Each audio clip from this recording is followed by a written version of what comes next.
Hey guys, Ron Lyons here with Lyons Tactical and Survival Supply.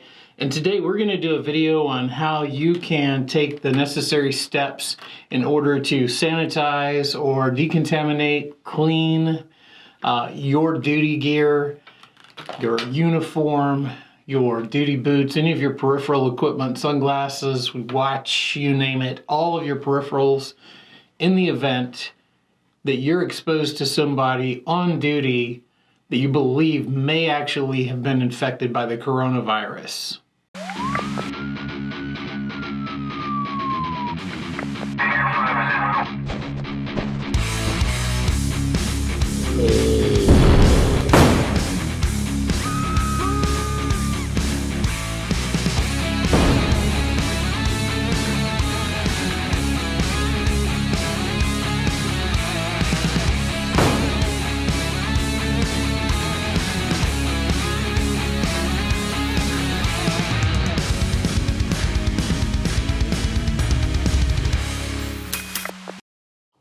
All right, guys, thanks for tuning in and checking out this video. I hope that there's a lot of information in today's video that's going to actually help you as you're out on the streets, doing your job, trying to keep everything safe and just doing your job like you're expected to do.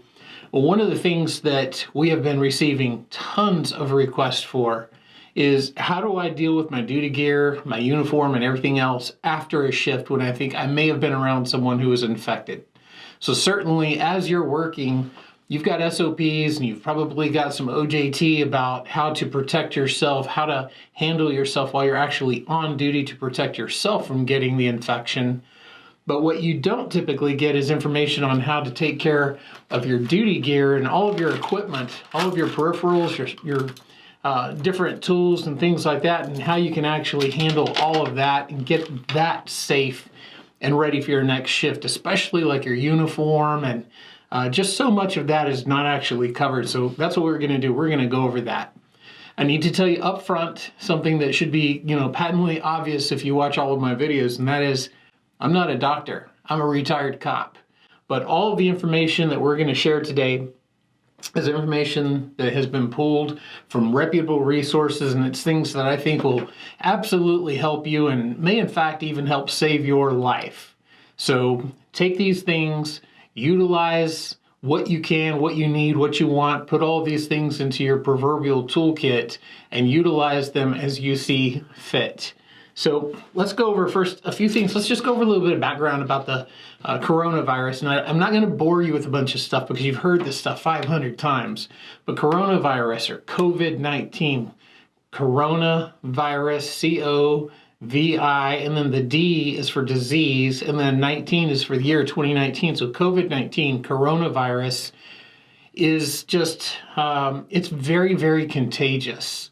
And that's kind of what we're dealing with. And so when this thing is spread, typically it's spread through what's called respiratory droplets. So that means someone sneezes, someone coughs, somehow they expel these respiratory droplets out of their system, and they're the host body. They're the person who actually has been infected with the coronavirus.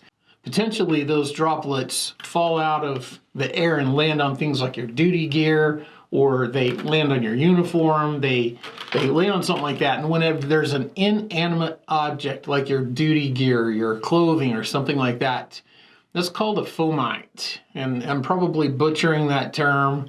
I've heard it pronounced like 6 different ways, but a fomite is basically any sort of a non-living object that these respiratory droplets can land on, and that you could then pick up by cross-contamination. You could contaminate your own hand from these things and then touch your T-zone, which means your eyes, your nose, your mouth, and basically ingest or pull this coronavirus into your mucosal membranes, and then you're infected. So that's what we want to avoid. That's what we want to talk about today. So that COVID-19, that coronavirus, it's just exceptionally contagious. Let's talk very briefly about the things that we know as of today will help defeat or kill the coronavirus. There's quite a few things that are effective at helping mitigate the coronavirus, and one of those things is time. So when somebody has the respiratory droplets, they're an infected person, and those, come out of their body, out of the host body, and they land on different things. There's a lot of variability in the information as far as the time that this virus can live outside of the host body.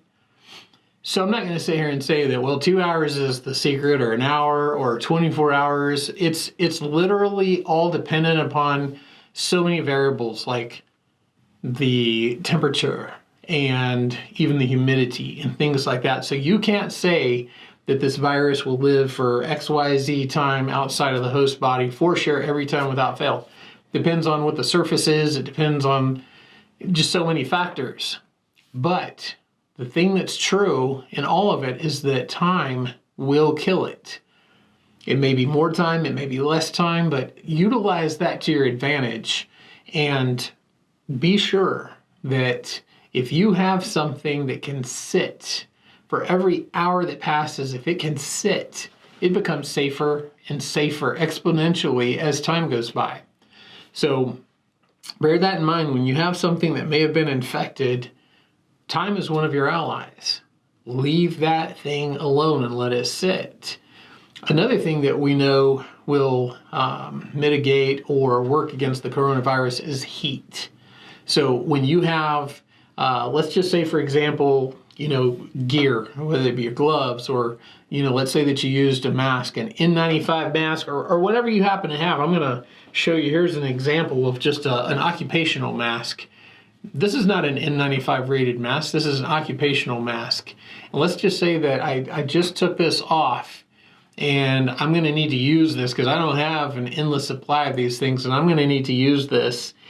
I might take this and set it up on the dash of my patrol unit and let the sun come through that windshield and hit this, because we know that heat is effective at helping mitigate or terminate the coronavirus. So I might utilize that to my advantage.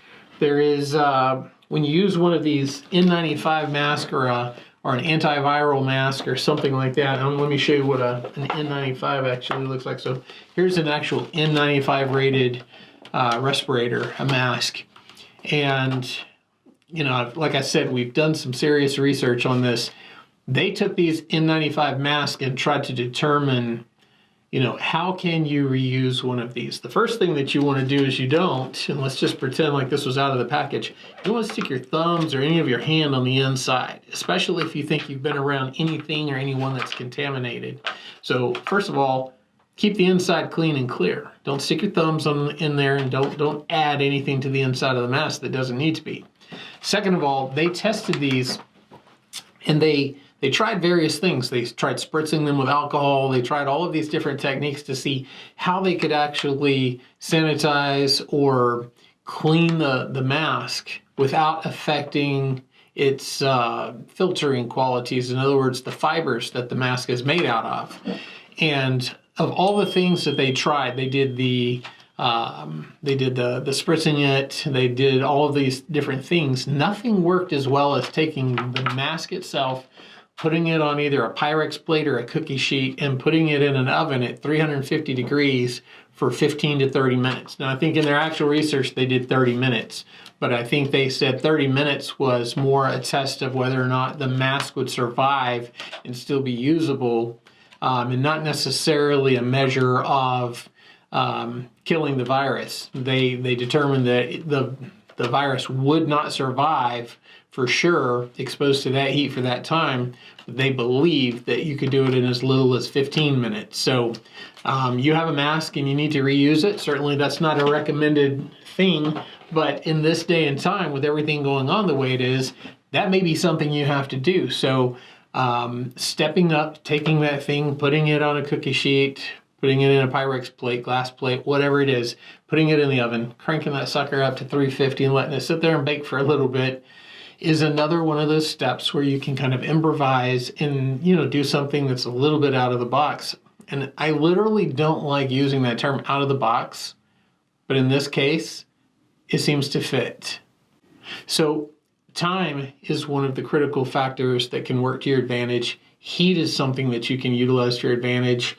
Any different number of chemicals and things like that can actually help mitigate this this virus and defeat it. So utilize all of the resources, utilize everything that you possibly can in order to accomplish the mission. The mission right now, it's all about survivability. It's all about making do with what you have, even in the event that the things you need are not readily available. You can find alternatives. You can be smarter than the virus. You can be smarter than most of the people out there, and you can safely accomplish your mission. What I'm going to do is give you a scenario. I'm going to kind of walk you through a little scenario because we're cops, right? So we scenario everything. I'm going to walk you through the steps of what it's like at the end of your shift when you get home and you've been around someone through the day that may have actually been infected or that you believe has been infected. And let me add my own little thought on this real quick. I think you should take the steps that we're going to talk about today every single time you get off the end of your shift. When you get off work, when you get home, I think you should do this every single day until this coronavirus thing has passed, until this crisis is over. I think you need to do this at the end of every shift. It's a little bit of a pain in the butt, but you know what? It's going to be absolutely worth it. So let's kind of go through this scenario just a little bit. Let's imagine that you get home. You need to have pre-established in your home a space where you can actually put your hard gear, the stuff that's not going to go into the laundry machine. You need to have a space already created, and everyone in your household needs to know that that's the space that you utilize for your gear when you get home from the end of your shift. And they don't need to be piling extra dirty clothes there, or the towels that were just done, or anything else. There no groceries need to be loaded on there. That needs to be your space. It can be a chair, a table, the top of the laundry machines, whatever it is. That is your space. You're going to potentially contaminate that for a moment, and then we're going to go through the steps and decontaminate that when you're finished. So have that dedicated space. That needs to be in or very close to your laundry room. My idea goes like this. You get home in your POV in your vehicle, you get out of the vehicle, you enter the house, and you need to be conscientious of everything that you touch along the way. I don't think that it's a good idea to go inside and first thing go and kiss the wife or the husband, or head back to the kitchen and grab something to drink and open up the cookie jar and grab a chocolate chip cookie. I don't think any of that's a good idea for getting home right now. That should not be your standard protocol right now. Right now, it's wash your hands, decontaminate your hands, do whatever you've got to do as often as possible, but especially when you get to your house. You get to your house, use the hand sanitizer if you haven't. We'll get into that here in just a little bit. We'll talk about hand sanitizer because I know that it's not readily available right now for everybody. But you're going to get home and you're going to open the door, get inside to that laundry area, and you're going to basically take your duty gear off. So your Sam Brown would actually be one of those things, your boots, sunglasses, probably your watch, anything that you actually have on needs to go into this dedicated space that you've got preset for this. And then you need to remove your uniform. Now, I would be exceptionally careful whenever you remove your uniform because you don't want to take something that has landed on your uniform and then get it back airborne again so that you can breathe it in. You want to be very, very careful about that. Would I say that it's necessary to wear a mask? Up to you. If you want to be super, super safe, then yes, I would wear a mask to take off my gear. That's not always possible. Masks are not readily available all the time. And one thing that we're going to definitely learn through this video is that you can still do other things. You can do what you can do in order to still accomplish the same mission. So an example of that is if you don't have a mask, find a bandana, get a t-shirt, get something else. But if you want to have a barrier, some extra protection, and we all know that cotton and certain materials, that virus can pass right through them. But as we're learning, something is better than nothing. So putting a bandana around your face, or if you're a tactical person and you've got your balaclava, you've got something like that, then you can use whatever you need to do in order to protect yourself. And that's what we're going to talk about as we go through this. You may not have all the tools, but you can improvise and you can still make it work. So I would move that gear into your space that you've preset. I would very gently take off the uniform. It would go straight into the laundry machine. And we're going to talk somewhat topically about the different things that we believe as of today will actually kill the coronavirus. And one of those things is heat. So when you put your uniform into that laundry machine, you want to use the hottest water you can possibly use without shrinking your uniform or creating a situation where you damage or destroy your uniform. But you want to crank up that heat and use some hot water if at all possible when you wash that uniform. Another thing that we know will take care of the coronavirus is certain chemicals. So this might be a very, very good time for you to add a small amount of bleach to your wash, to use some high quality laundry detergent whenever you wash that uniform. But you need to let it run with the highest heat possible. Add anything that is safe for your laundry machine, safe for your uniform, that can also add a bit of an advantage on killing that coronavirus. And then ultimately, that's going to come out of the laundry machine and it's going to go into the dryer. And you're going to do the same thing again. You're going to crank up that heat to the highest level possible that's not going to destroy your uniform. We don't want to shrink your uniform and look like you're wearing a little kindergarten kid's uniform out there on duty. That's not the goal. But we want to apply as much heat as possible.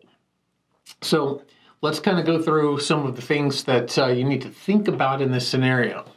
You get in, you've got your gear off, it's in your space. Uniform has made it into the laundry. Laundry is started.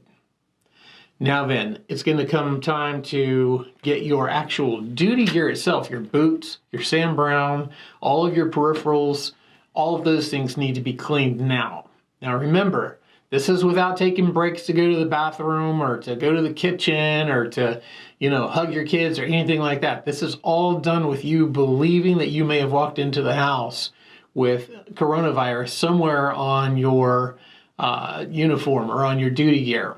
So what you're going to do now is you're going to use something to actually wipe down and clean your duty gear. So one example would be these Lysol wipes. These things are fantastic for wiping down your gear. They're good about not damaging your equipment.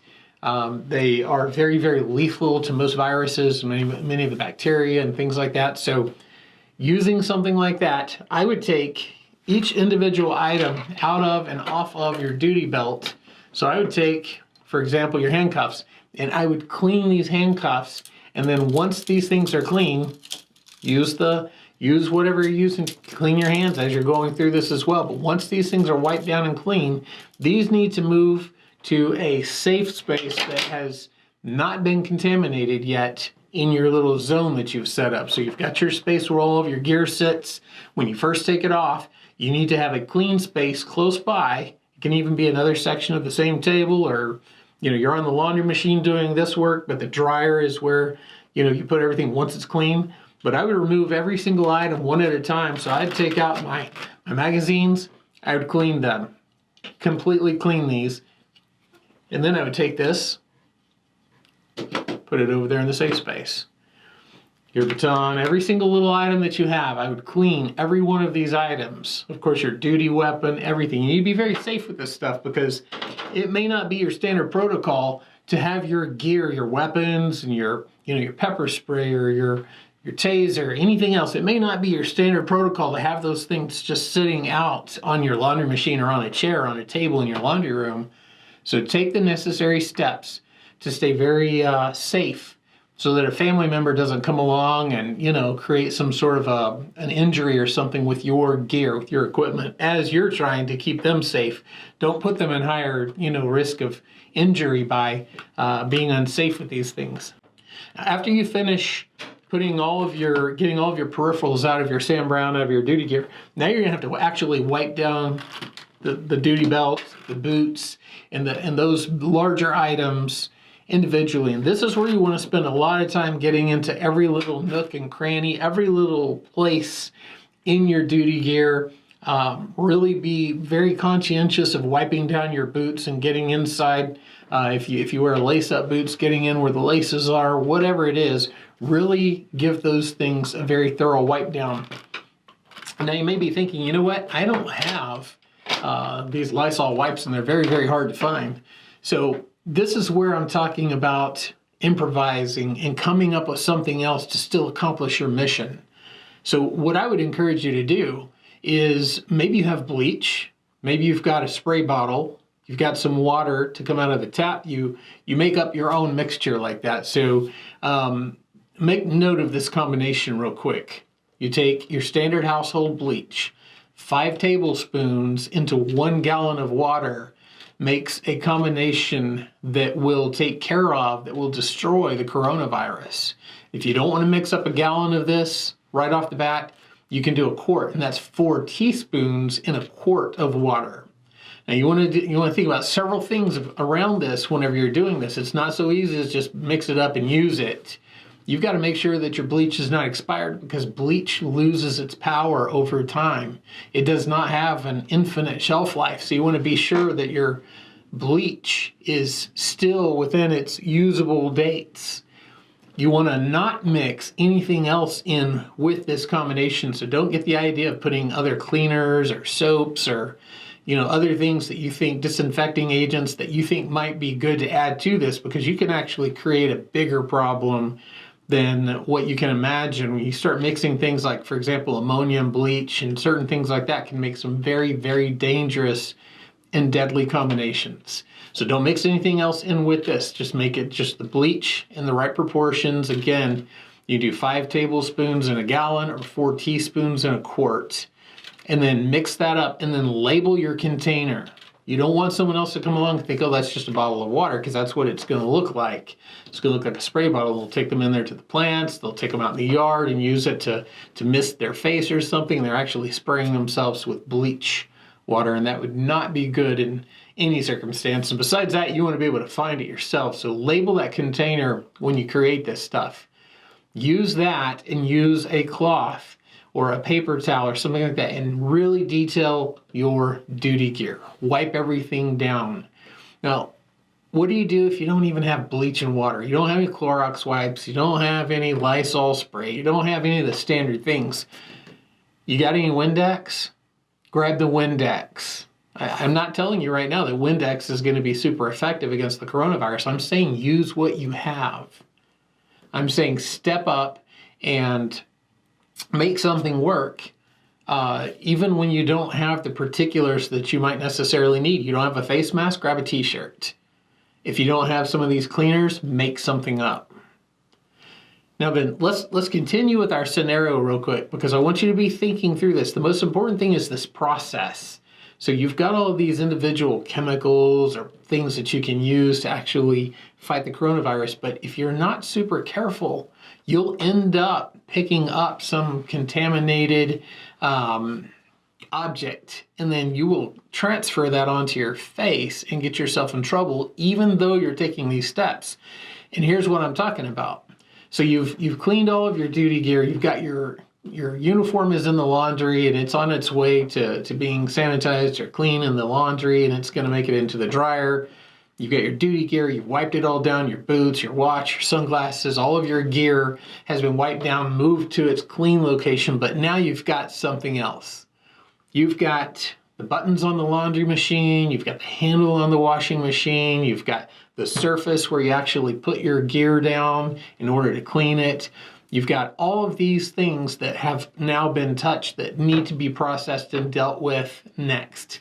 So what I would do is I would, again, take your spray, take your Lysol wipes, take your Lysol, take your disinfectant, take whatever it is that you have, and now let's wipe down the handles to all of the machines, the buttons on the front, certainly the surface where you put all your gear, anything and everything that you touch, the doorknob coming into the house, the doorknob getting into the laundry room, the detergent bottle itself, every single thing you need to have consideration of and make an effort to wipe down each of those things as well. Now, this all sounds like it takes forever. This is a very quick process. None of this takes a very long time. As a matter of fact, you can get it down to such an art that you can knock this out in, you can be in your house and you can disembark all of your gear and your equipment, your uniform and everything, have everything done and have your household safe for everyone else within about 8 to 10 minutes. That's a small price to pay. in order to really keep yourself and your family safe. So now you've got your entire workspace cleaned. You get your duty gear sitting there. You've already wiped it all down. You've gone through the handles, the door switches, you've gone the switches, the door handles, everything like that. Now then, you need to make a beeline for the bathroom.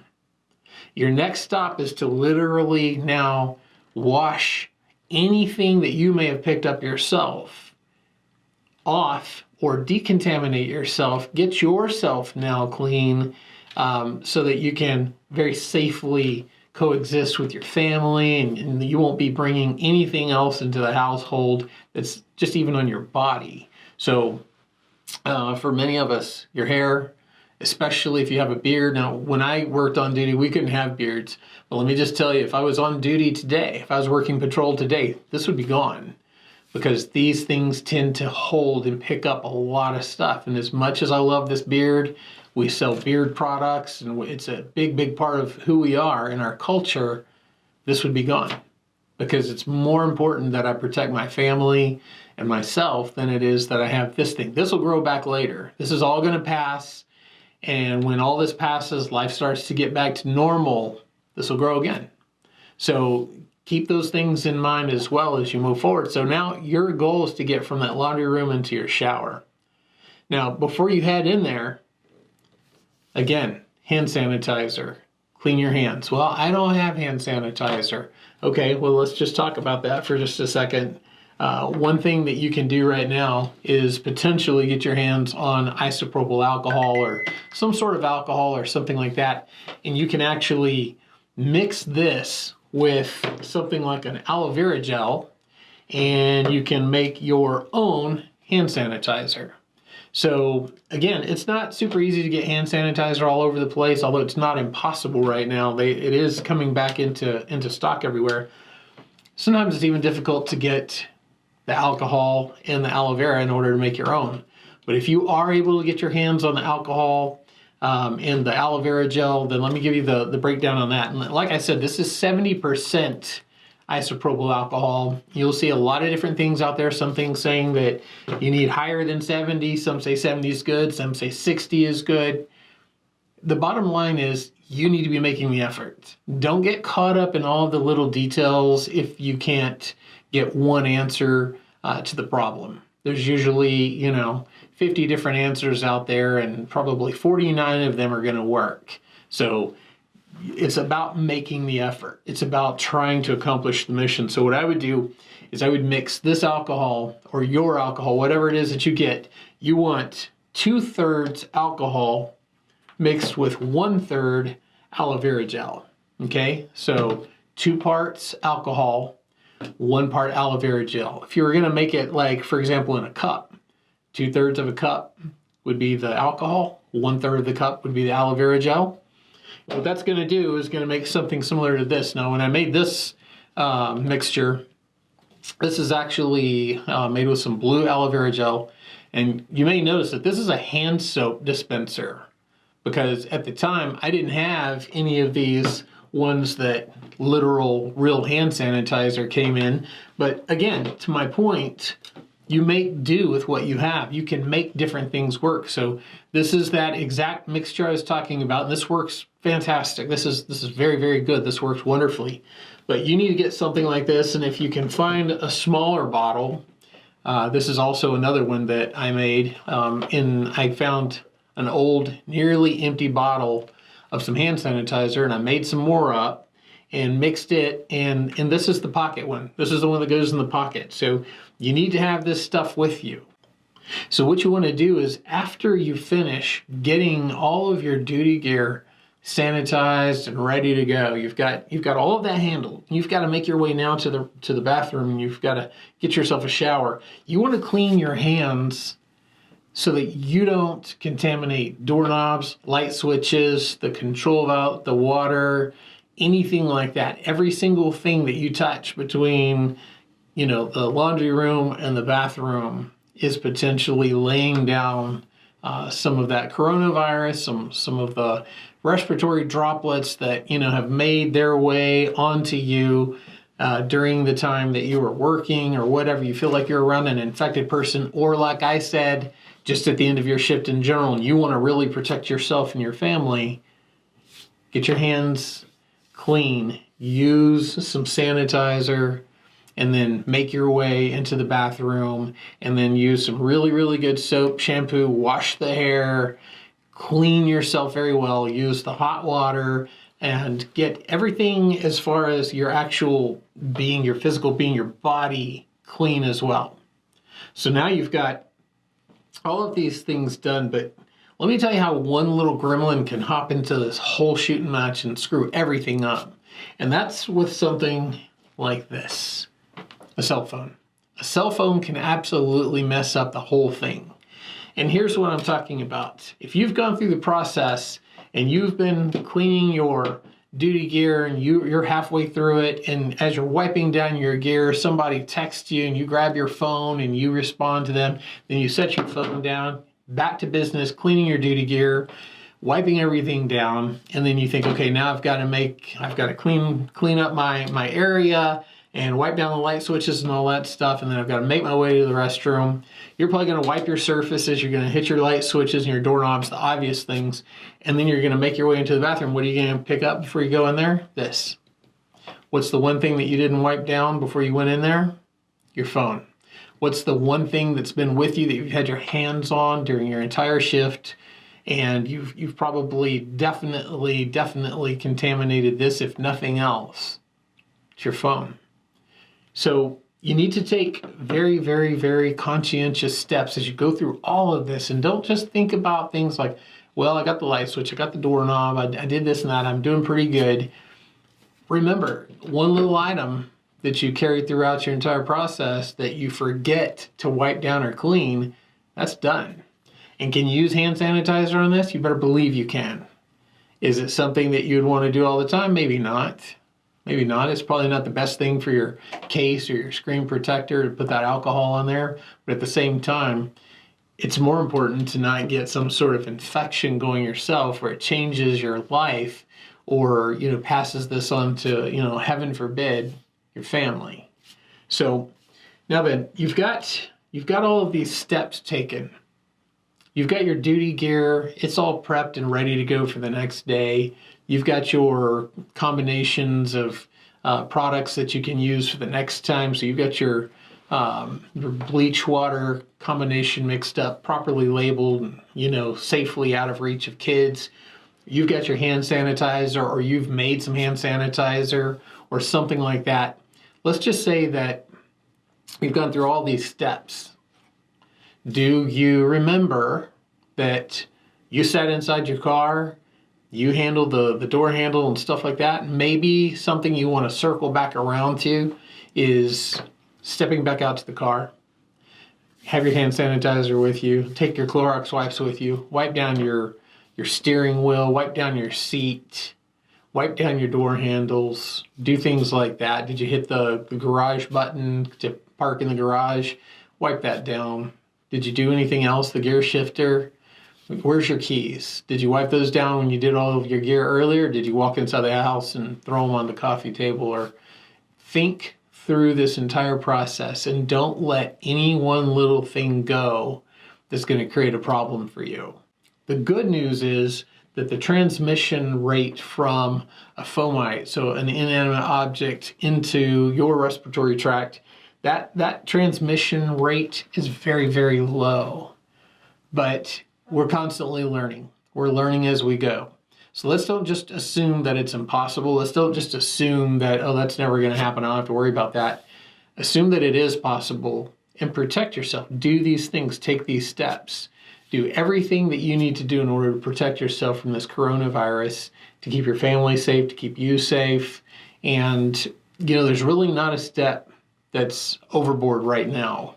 It's just the way that it is. It's the time of year, it's the season we're in right now, and it's something that you're going to have to do in order to keep yourself safe and to keep your family safe. So anyways, guys, I hope that if you got anything from this, it includes that you need to take steps, that if you don't have the specific things, if you don't have Lysol, if you don't have hand sanitizer, then you may be able to make something that works, or you may have something else that you can use in place of that. So you might have some Windex, or you might have something else.